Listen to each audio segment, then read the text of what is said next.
Doctor Fayyaz پھر وہ چوتھی آیت سے کہتا ہے، چونکہ جو زندوں کے ساتھ ہے، چونکہ جو زندوں کے ساتھ ہے اس کے لیے امید ہے، اس لیے زندہ کتا مردہ شریر سے بہتر ہے، کیونکہ زندہ جانتے ہیں کہ وہ مریں گے، پر مردے نہیں جانتے اور ان کے لیے کچھ اجر نہیں، کیونکہ ان کی یاد جا رہی ہے۔ اب ان کی محبت اور عداوت و حسد سب نیست ہوں گے، اور تا ابد ان سب کاموں میں جو دنیا میں کیے جاتے ہیں ان کا کوئی حصہ بخرا نہیں۔ کیا یہ خاکہ درست ہے؟ جو مسئلہ سلیمان کو ساری کتاب میں درپیش ہے وہ یہ ہے کہ موت ایک یا دوسرے انسان میں فرق نہیں کرتی، اور یہ بھی سوچتا ہے کہ موت کے بعد مردوں کی سوچ رک جائے گی۔ 5ویں آیت میں وہ کہتا ہے پر مردہ کچھ نہیں جانتا۔ مسئلہ یہی نہیں کہ اس کی سوچ رک جاتی ہے، بلکہ مسئلہ یہ بھی ہے کہ ان کے جذبات بھی رک جاتے ہیں، کیونکہ 6ٹھی آیت میں وہ کہتا ہے کہ اب ان کی محبت سب نیست ہو گئی اور تا ابد ان کا کوئی حصہ بخرا نہیں۔ یقیناً یہ ایک غلط خاکہ ہے، کیونکہ بائبل بتاتی ہے کہ موت کے بعد زندگی ہے، اور موت کے بعد بھی مردے محسوس کریں گے، سوچیں گے، افسوس اور خوشی اور مسرت ہوں گے۔ اور غریب لازر اور امیر شخص کی تمثیل میں بھی یہی بتایا کہ امیر شخص مرنے کے بعد بھی سوچ رہا تھا اور محسوس کر رہا تھا۔ وہ جہنم کے عذاب میں تھا اور اسے پانی کی ایک بوند کی آرزو تھی، اور اس کی سوچ قائم رہی اور اس کے احساسات قائم رہے، یہاں تک اس گناہگار کے احساسات جب وہ اپنے بھائیوں کے بارے میں سوچ رہا تھا جو ابھی ابدیت میں داخل نہ ہوئے تھے، تو لازر بھی مسرور اور پر اطمینان اور آرام کے اندر تھا۔ لہٰذا یہ خاکہ ہی غلط ہے، اور افسوس کہ اس کے اوپر بہت سے غلط عقائد تعمیر کیے گئے ہیں۔ دراصل یہ ایک نظریہ ہے جو روح کی نیند کہلاتا ہے، اور کچھ لوگ کہتے ہیں کہ انسان ایک وقت کے بعد کچھ محسوس نہیں کرے گا اور نہ ہی اس کا کچھ وجود رہے گا۔ اسی لیے اگر ایسا ہے اور خوش ہونے کا واحد ذریعہ یہی ہے، جیسا کہ پولس رسول کہتا ہے کہ اگر مردے نہ جلائے جائیں گے تو آؤ کھائے پئیں، کیونکہ کل تو مر ہی جانا ہے۔ اگر موت یہ سب کچھ ختم کر دے گی تو آؤ یہ خطرہ اٹھائیں اور ابدیت کی پرواہ نہ کرتے ہوئے زندگی جئیں۔ یہ ایک غلط تعلیم ہے، اور اسی لیے سلیمان دانش مند پریشان ہے، اسے یقین نہیں ہے کہ ایسا انجام کیسے ہو سکتا ہے۔ صحیح، ہم وقفے کے بعد مطالعے میں آگے بڑھیں گے۔ ناظرین، ملتے ہیں ایک چھوٹے سے وقفے کے بعد، ہمارے ساتھ رہیے۔ انسان نہ محبت جانتا ہے نہ عداوت، ایسا صلیبی کام سے پہلے کہا جاتا تھا، لیکن صلیبی کام کے بعد ہم نے جانا کہ خدا نے اپنی محبت ہم پر ظاہر کی۔ اس نے اپنا اکلوتا بیٹا ہمارے لیے دیا، اس نے گناہ سے اپنی نفرت کو ظاہر کیا۔ اس نے جسم میں رہتے ہوئے گناہ کی مخالفت کی۔ ہم جانتے ہیں کہ مسیح نے راستی سے محبت اور شرارت سے عداوت رکھی، اس لیے اس نے صلیبی دکھ سہا، ہم سبوں کے بدلے ہماری شرمندگی کو خود اپنے پر لے لیا۔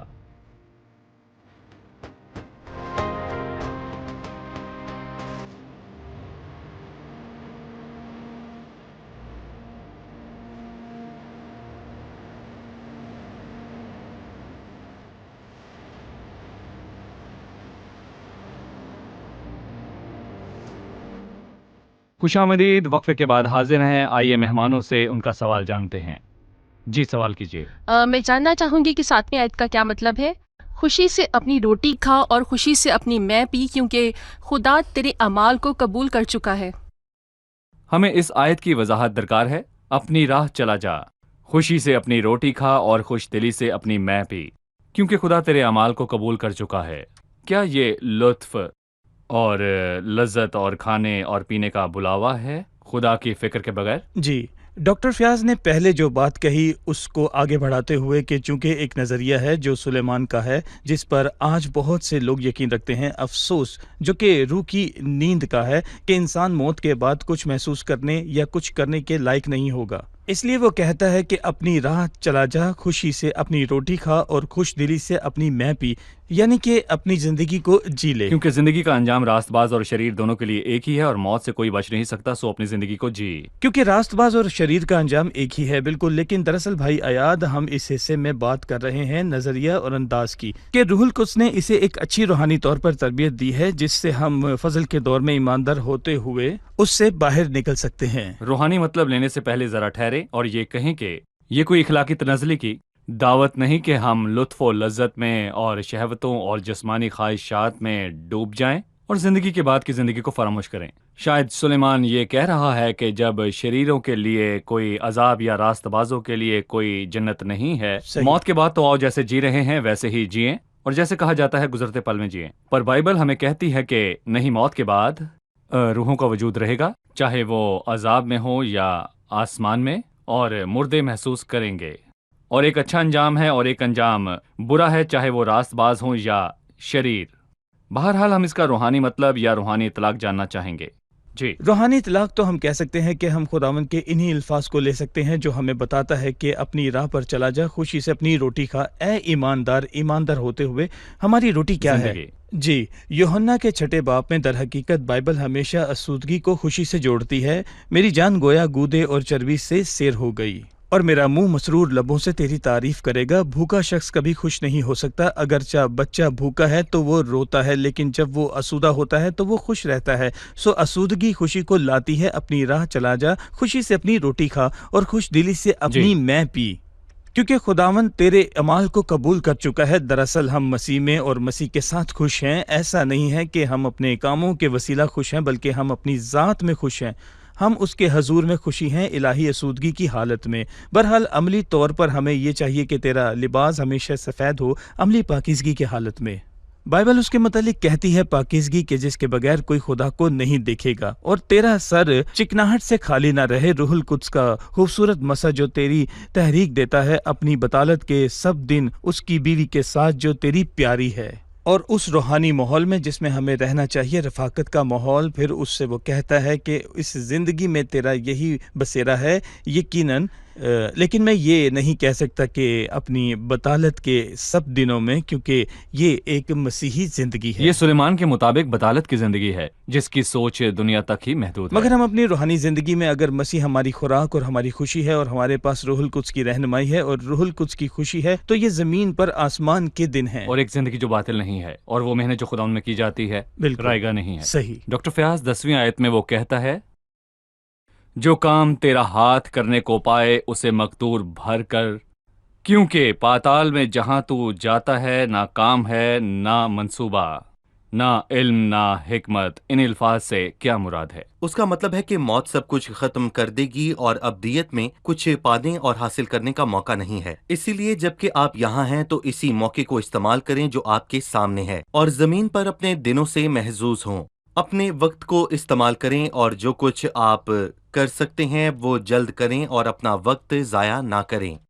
در حقیقت 11ویں آیت میں اس نے اسی کے برعکس بات کی اور جی۔ بتایا کہ وہ دراصل اس سے کیوں پریشان ہے، کہ دنیا کی ساری چیزیں الٹی ہیں، اور دوڑ میں تیز رفتار ہی نہیں جیتتا، اور نہ ہی اس کو جو زوراور ہے ہر جنگ میں فتح ملتی ہے، اور نہ ہی دانش مند کو روٹی ملتی ہے۔ یہ ساری باتیں الٹی ہیں، اور ان کا انحصار قسمت اور نصیحت پر ہے، اور ہر کوئی اپنے نصیب کا پاتا ہے۔ میں جلدی میں نہیں ہوں، اس لیے نہیں کہ میں کسی کوشش میں ہوں، کیونکہ میں نے پوری کوشش کی، پر وہ میرے ہاتھ میں نہیں۔ یہ قسمت کی بات ہے جس پر ساری باتوں کا انحصار ہے۔ خدا کچھ لوگوں کو دیتا ہے پر کچھ لوگوں کو نہیں دیتا۔ میں جو بھی کوشش کر لوں پر یہ میرے ہاتھ میں نہیں ہے، پر میں کیا کروں؟ یہ ایسے الفاظ ہیں جو کسی نہ کسی طور پر درست ہیں۔ جی۔ جیسا کہ خداوند نے کہا، بہت سے لوگ حاصل نہیں کر سکتے لیکن وہ فضل سے پلتے ہیں۔ لیکن یہاں سلیمان کا نظریہ بہت ہی چھوٹا ہے، کیونکہ اس نے خداوند کو ساری بات ہی سے باہر کر دیا۔ لیکن ہم کہہ سکتے ہیں کہ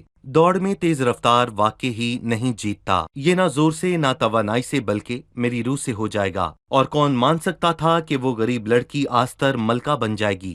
اور کون مان سکتا تھا جو بھائیوں میں سب سے چھوٹا اور جس کے پاس ایک غلیل اور وادی سے اٹھائے 5 چکنے پتھر اور چرواہے کی چھڑی ہے، وہ جنگ جیت سکتا ہے؟ وہ زور آور واقعی؟ جولیت پر اور تمام فلسطینیوں پر فتح پائے گا۔ اگر ہم سلمان کے تمام مسائل میں خداوند کو شامل کریں تو وہ سب کے سب حل ہو جائیں گے۔ بہرحال اس نے 12ویں آیت میں ایک اچھی بات کہی، کیونکہ انسان اپنا وقت بھی نہیں پہچانتا۔ میں جہاں تک ہو سکے دوڑے جانے کی کوشش کروں، لیکن اگر خدا میری رہنمائی کرے تو میں بہتر کر سکتا ہوں، اور اس صورتحال میں جب مجھے پتا ہو کہ موقع کی شرح کیا ہے۔ لیکن وہ مجھے نہیں بتاتا کہ زندگی کب ختم ہوگی، کیونکہ انسان اپنا وقت بھی نہیں پہچانتا۔ اور جس طرح مچھلیاں جو مصیبت کے جال میں گرفتار ہوتی ہیں، اور جس طرح چڑیاں پھندے میں پھنس جاتی ہیں، اسی طرح میں بھی نہیں جانتا زندگی کب ختم ہوگی، لیکن یہ اچھا وقت ہے۔ اور ہم نہیں جانتے کہ ہماری زندگیوں کا وقت کب ختم ہوگا۔ کیوں؟ اس لیے کہ خدا یہ چاہتا ہے کہ ہم اس کے ساتھ رفاقت رکھیں، اور ہر کسی کو خبردار کیا گیا ہے کہ کسی بھی وقت یہ ہو سکتا ہے۔ آج رات ہی تیری جان تجھ سے طلب کر لی جائے گی. ہم آج رات ہی خدا سے ملنے کی تیاری کریں. اگر اجازت ہو تو ان روحانی باتوں کے سلسلے کو آگے بڑھائیں جس کا آغاز بھائی اسحاق نے کیا کہ جب اس نے اس سے کہا اپنی راہ چلا جا، خوشی سے اپنی روٹی کھا. اگر ہم اس کا اطلاق روحانی طور پر کرنا چاہے تو یہ مسیح میں آسودگی کا بلاوا ہے، جو خدا کی وہ روٹی ہے جو آسمان سے اتری. پھر خوشی سے اپنی میں پی. روح القدس کی خوشی کا سمندر جو ہم میں ہے. پھر یہ بات کہ تیرا لباس ہمیشہ سفید ہو، یہ محترم عملی برتاؤ ہے. اس حوالے سے آپ نے دوڑ اور جنگ اور خدمت کے حوالے سے بھی بات کی. دیکھیں، ہمیں اس کے بارے میرا میں ماننا مزید یہ کچھ ہے کہ ہم بتائیے. سب دوڑتے ہیں اور ہم سب خدا کے کلام ہی کی بات کرتے ہیں، اور روحانی زندگی ایک دوڑ کی مانند ہے. اور اس نے فلپیوں 3 میں کہا، نشان کی طرف دوڑتا ہوا جاتا ہوں اور اس انعام کو حاصل کروں جس کے لیے خدا نے مجھے یسوع مسیح میں اوپر بلا لیا. مسئلہ یہ نہیں کہ میں برسوں پہلے سے خدا کو جانتا اور اس کی گواہی رکھتا ہوں، بلکہ مسیحی زندگی ایمان کے قدم سے شروع ہوتی ہے اور روحانی زندگی دوڑ اور جنگ ہے. یہ مسیح تک پہنچے بنا ختم نہیں ہو سکتی. میں نشان کی طرف دوڑا جاتا ہوں تاکہ اس انعام کو حاصل کروں جس کے لیے خدا نے مجھے مسیح یسوع میں اوپر بلایا ہے. اور جنگ روحانی ہے. اور یہاں ہم افسیوں کے 6 باب میں یہ دیکھتے ہیں کہ خدا کے سب ہتھیار باندھ لو اور ہر روز شیطان اور شرارت کی روحانی فوجوں کا مقابلہ کرو. ہماری جنگ کے ہتھیار جسمانی نہیں. ہماری دشمنی یا جنگ لوگوں سے نہیں. ہماری جنگ روحانی فوجوں سے ہے جو کہ آسمانی مقاموں میں ہے، کیونکہ ہماری جنگ کے ہتھیار جسمانی نہیں بلکہ روحانی ہیں. خدا کے سب ہتھیار باندھ لو جو کہ افسیوں 6 میں بتائے گئے ہیں. یقیناً یہ خزانے حاکموں کے لیے نہیں، کیونکہ خداوند نے یہ باتیں داناؤں سے چھپائی اور بچوں پر ظاہر کیں. اور حکمت ہوشیاری یا مطالعے سے نہیں آتی، کیونکہ حکمت ہر ایک شخص کے لیے ہے جس نے مسیح کو جانا. کیونکہ مسیح ہمارے لیے خدا کی حکمت ٹھہرا، یعنی راست بازی اور پاکیزگی. جی ٹھیک ہے. اب میں 13ویں آیت سے چند آیات پڑھوں گا، اس کے بعد وقفہ لیں گے اور پھر مہمانوں کے سوالات کے ساتھ حاضر ہوں گے. میں نے یہ بھی دیکھا کہ دنیا میں حکمت ہے اور یہ مجھے بڑی چیز معلوم ہوئی. ایک چھوٹا شہر تھا اور اس میں تھوڑے سے لوگ تھے. اس پر ایک بڑا بادشاہ چڑھ آیا اور اس کا محاصرہ کیا اور اس کے مقابل بڑے بڑے دمدمے باندھے. مگر اس شہر میں ایک کنگال دانشور مرد پایا گیا اور اس نے اپنی حکمت سے اس شہر کو بچا لیا. تو بھی کسی شخص نے اس مسکین مرد کو یاد نہ کیا. تب میں نے کہا حکمت زور سے بہتر ہے، تو بھی مسکین کی حکمت تحقیر ہوتی ہے اور اس کی باتیں سنی نہیں جاتی. ہم وقفے کے بعد مہمانوں کے سوالات کے ساتھ حاضر ہوں گے. ناظرین، ملتے ہیں ایک چھوٹے سے وقفے کے بعد. ہمارے ساتھ رہیے.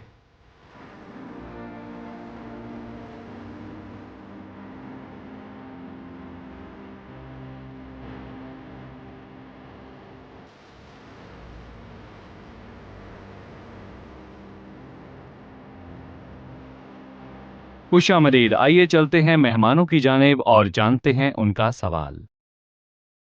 وہ آیات جو ہمارے سامنے پڑھی گئیں ان میں کچھ الفاظ ہیں جو غیر واضح ہیں. مثلا لکھا ہے ایک چھوٹا شہر، چند آدمی، ایک بڑا بادشاہ، وہ کنگال دانشور. ان الفاظ سے کیا مراد ہے؟ اس کہانی کا مطلب کیا ہے جو دانشمند سلیمان نے ہمیں سنائی؟ وہ کہتا ہے کہ حکمت ہے اور یہ مجھے بڑی چیز معلوم ہوئی. یہ واقعی دنیا کی سب سے بڑی حکمت ہے. وہ کیا ہے کہ ایک چھوٹا سا شہر تھا جس میں تھوڑے سے لوگ رہتے تھے. جی. چھوٹا سا شہر اور تھوڑے سے لوگ تھے. اس میں دنیا کی تصویر دکھائی گئی ہے. دراصل اس کا آغاز جنت میں ہوا، ایک چھوٹی سی جگہ میں جہاں تھوڑے سے لوگ یعنی آدم اور حوا تھے. بے شک بعد ازاں دنیا بڑی ہوتی گئی، لیکن چونکہ وہ ایک چھوٹی سی جگہ تھی یا انسانوں کا چھوٹا سا اجتماع تھا، کچھ بہت برا، کچھ بہت بھیانک ہوا. ایک بڑا بادشاہ ان کے خلاف آ نکلا. وہ سب سے بڑا بادشاہ تو نہ تھا، لیکن وہ ایک بڑا بادشاہ تھا جو کہ ابلیس ہے. اس نے کیا کیا تھا؟ اس نے اس کا مظاہرہ کیا. اس نے اس کے گرد پھندے لگائے. شیطان انسان کی ناکامی کے نتیجے میں کامیاب ہوا کہ وہ اس دنیا پر حکومت کرے اور اس زمانہ کا خدا بن جائے اور اس دنیا کا حکمران بنے کہ ساری دنیا کا نام شرارت کی نگری پڑ گیا. طوفان کے بعد یہ دنیا، یہ گرتی ہوئی دنیا تھی. اس کا حل کیا تھا؟ انسان کمزوری کی حالت میں آ گیا اور دراصل وہ سب مسائل جن کا ذکر سلیمان نے وائس کی کتاب میں کیا ہے، اسی تاریخ کا ایک نتیجہ ہے جس کا ذکر یہاں ہوا کہ وہ بادشاہ جس نے شہر کا مظاہرہ کیا اور اس کے گرد پھندے لگائے گئے تاکہ کوئی بھی اندر موجود لوگوں کو بچا نہ سکے، اس نے ان کو گھیر لیا تھا۔ شیطان نے جانوں کا محاصرہ کیا اور ان پر قبضہ کر لیا۔ بالکل، اس سے ہمیں یرو شہر یاد آتا ہے جو کہ قلعہ بند شہر تھا اور اس کے اندر شرارت اور ناپاکی اور بت پرستی تھی۔ بہرحال ایک کنگال مرد وہاں پایا گیا، اور عجیب بات یہ ہے کہ لکھا ہے کہ پایا گیا، در حقیقت وہ ہمیں بتانا چاہتا ہے کہ وہ دراصل ایک شہر کا نہ تھا بلکہ وہاں پایا گیا، وہ وہاں پایا گیا۔ جی، سو کلام مجسم ہوا اور ہمارے درمیان رہا، انسان بنا اور وہ ہمارے درمیان آ گیا، وہ ہمارے درمیان رہا۔ وہاں ایک مرد پایا گیا، یہ مرد دو بے حد خوبصورت صفات کا حامل ہے، وہ کنگال ہے، وہ کنگال بنا۔ اور زبور کی کتاب میں بہت بار ہمیں یہ ملتا ہے کہ مصیبت زدہ کی دعا جب وہ افسردہ دل ہو کر خداوند کے حضور اپنا رونا روتا ہے، مبارک ہے وہ جو غریب کا خیال رکھتا ہے۔ مسیح حقیقی غریب ہے۔ مجھے یاد ہے زبور کی کتاب میں 7 مرتبہ مسیح کو غریب کہا گیا، لیکن وہ ایک حلیم صورت میں آیا، لیکن کنگال ہے نہیں، دراصل وہ بذات خود مجسم دانش ہے۔ سو اس نے اپنی دانش سے کیا کیا؟ صلیب، یہاں صلیب کا منظر آ جاتا ہے جو کہ یہودیوں کے لیے ٹھوکر کھلانے کا پتھر اور غیر اقوام یونانیوں کے لیے بے وقوفی، لیکن ہم انجام پانے والوں کے لیے خدا کی قدرت اور خدا کی حکمت ہے۔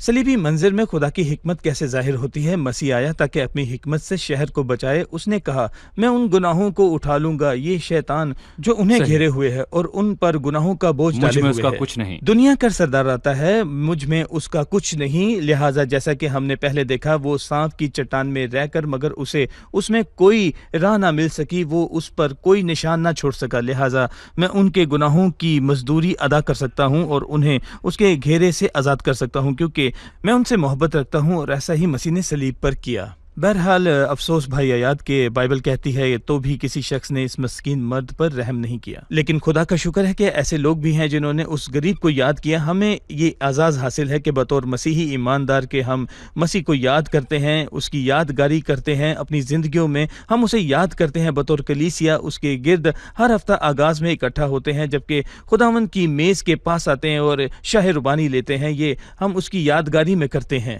ہم اس کنگال مرد کو یاد کرتے ہیں۔ میرا خیال ہے کہ یہی سب سے بڑی دانش مندی ہے۔ اور ویسے بھائی عیاد، میں اس ساری بات کا اختتام یوں کروں گا کہ وائس کی کتاب کی واقعی دنیا کی کتاب ہے، اور واقعی یہ الہی مکاشفہ نہیں ہے، بہرحال یہ الہامی ہے۔ اس نے دیکھا کہ وہ حقیقی وائز ہے، وہ سب کچھ جمع کرتا ہے، اس نے ذات الہی اور انسان کو جمع کیا، وہ خدا کے ان فرزندوں کو ایک جگہ جمع کرنے کے قابل ہے جو کہ بکھرے ہوئے تھے۔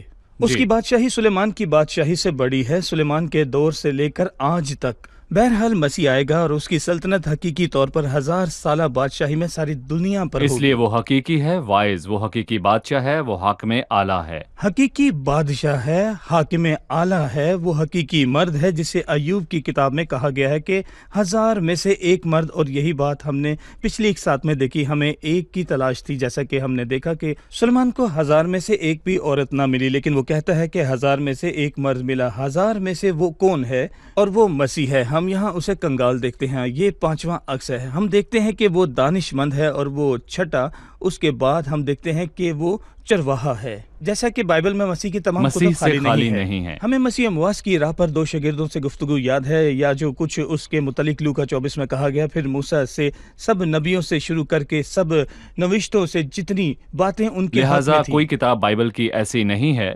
جس میں خداوند یسوع مسیح کی بات نہ کی گئی ہو، بالکل، چاہے وہ نبوتی علامت ہو، کیونکہ یسوع کی گواہی نبوت کی روح ہے۔ بالکل۔ ڈاکٹر فیاض، اب میں 18ویں آیت پر آتا ہوں۔ حکمت لڑائی کے ہتھیاروں سے بہتر ہے، لیکن ایک گناہگار بہت سی نیکی کو برباد کر دیتا ہے۔ اس میں ہم ایک کیا بے دیکھتے حد ہیں؟ حیران کن بات 18ویں آیت میں ہے کہ حکمت لڑائی کے ہتھیاروں سے بہتر ہے، اور پھر 16ویں آیت میں وہ کہتا ہے کہ حکمت زور سے بہتر ہے، اور یہ سچ ہے۔ اور مجھے یاد ہے کہ کچھ لوگوں نے طاقت کے ہتھیاروں کو اپنے مقاصد پانے کے لیے استعمال کیا، لیکن حکمت خون بہائے بنا اور ظلم کیے بنا ہی اپنا مقصد پا لیتی ہے۔ اور خداوند یسوع مسیح نے سب سے بڑا کام کیا، اور تاریخ میں لاکھوں لوگوں کے دلوں پر خداوند یسوع مسیح نے حکومت کی۔ اس نے جنگ نہ کی بلکہ اپنی حکمت سے کام لیا، جبکہ اس نے خداوند کی حکمت کو ظاہر کیا تاکہ اس صلیب کو جو شرمندگی اور موت کا آلہ تھی اور ذلت کا نشان تھی، بدل کر فخر اور زندگی اور نجات کا آلہ بنا آپ مجھے دیا۔ بتانا چاہتے ہیں کہ مسیح حکمت اور محبت کے وسیلے دلوں پر سلطنت کرنے میں کامیاب رہا اور اس نے تلوار کا استعمال نہ کیا، یقیناً اور کبھی نہیں۔ مسیحت تلوار کے زور پر نہیں پھیلی۔ تو پھر وہ صلیبی جنگیں کیا ہیں جو ہوئیں جن میں صلیب کے نام پر قتل ہوئے؟ دیکھیں، میں کہوں گا کہ صلیبی جنگیں کچھ انسانوں کی ایک بہت بڑی حماقت ہے۔ انہوں نے بائبل مقدس پر بھروسہ نہ کیا، کیونکہ بائبل تلوار استعمال کرنے اور ظلم و ستم کے حق میں نہیں۔ اور ہمیں یاد ہے کہ جب پولس نیند سے جاگا تو وہ خدا کی حکمت پر دھیان دے رہا تھا، اور اس نے تلوار کھینچ کر اس کا استعمال کیا۔ تو خدا نے اسے کہا تو کیا کرتا ہے مت بھول، کیونکہ جو تلوار کھینچتے ہیں وہ سب تلوار سے ہلاک کیے جائیں گے۔ اور خداوند ہمیں ایسی طاقت کے استعمال سے منع کرتا ہے۔ اور رسول جنہوں نے دنیا کا نقشہ الٹ کر رکھ دیا، ہم نے نہیں سنا کہ انہوں نے کبھی جنگ کے ہتھیار اٹھائے۔ اور پولس، جیسا کہ کچھ لوگ اس کی خدمت کے بارے میں بیان کرتے ہیں کہ پولس نے اپنے وقت میں معروف براعظموں کو پکڑا اور مسیح کی گود میں لا کر ڈالا، اور پولس نے یورپ اور ایشیا کو مسیح کی خاطر جیتا۔ اس نے کبھی تلوار کا استعمال نہ کیا، وہ کنگال تھا، اور وہ فقط صلیب کے کام کی بات کرتا تھا جو کچھ کے نزدیک بیوقوفی تھی، لیکن اس نے خدا کی قدرت اور حکمت کو ثابت اس کیا۔ لیے صلیبی جنگیں سیاسی جنگیں تھیں، اور انہوں نے صلیب کا نعرہ لگایا اور ریاست کے لیے آگے بڑھے، لیکن انہوں نے بائبل مقدس سے کوئی اجازت نہ لی جو انہیں قتل کرنے اور ہلاک کرنے کا کہے، کیونکہ بائبل مقدس ہمیں پیار کا پیغام اور مسیح کی بابت بتاتی ہے جس نے محبت سے دلوں کو جیتا۔ صحیح۔ ٹھیک ہے، ہم قسط کے اختتام پر پہنچ چکے ہیں، چلیے مہمانوں سے رائے جانتے ہیں۔ جی، آج کے پروگرام سے آپ نے کیا سیکھا؟ 7ویں آیت میں لکھا ہے، اپنی راہ چلا جا، خوشی سے اپنی روٹی کھا اور خوش دلی سے اپنی مے پی۔ یہ ایک روحانی اطمینان اور مسیح میں آسودگی اور روح القدس کی خوشیوں میں مسرور ہونا ہے جو کہ ہم ایمان لاتے ہیں، وہ ہم میں بسنے لگتا ہے۔ صحیح۔ زندگی کسی بھی لمحے ختم ہو سکتی ہے، سو مجھے ہمیشہ خدا سے ملاقات کے لیے تیار رہنا چاہیے۔ صحیح۔ میں خدا کا بے حد شکر ادا کرتا ہوں کہ اس نے زمین پر آنا گوارا کیا اور وہ غریب بنا، جبکہ وہ زمین اور آسمان کا مالک ہے۔ وہ ہماری خاطر غریب بنا، اس نے ہمیں موت سے چھڑایا، جیسا کہا گیا کہ دانشور مرد نے اپنی حکمت سے شہر کو بچا لیا۔ صحیح۔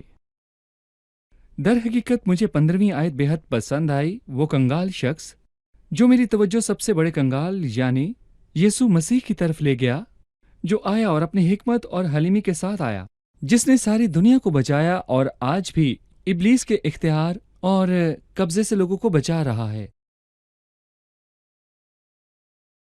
خدا کے ہماری خاطر سب کام محبت سے بھرپور ہیں، چاہے ہم انہیں اب نہیں سمجھتے لیکن بعد ازاں ضرور سمجھیں گے۔ جی پیٹر۔ مسیح دلوں پر تلوار کے بنا جنگ کے لیے بنا اور وہ محبت کے وسیلے حکومت کرنا جانتا ہے۔ صحیح۔ شکریہ، خداوند آپ کو برکت دے، خادمین کا بھی شکریہ۔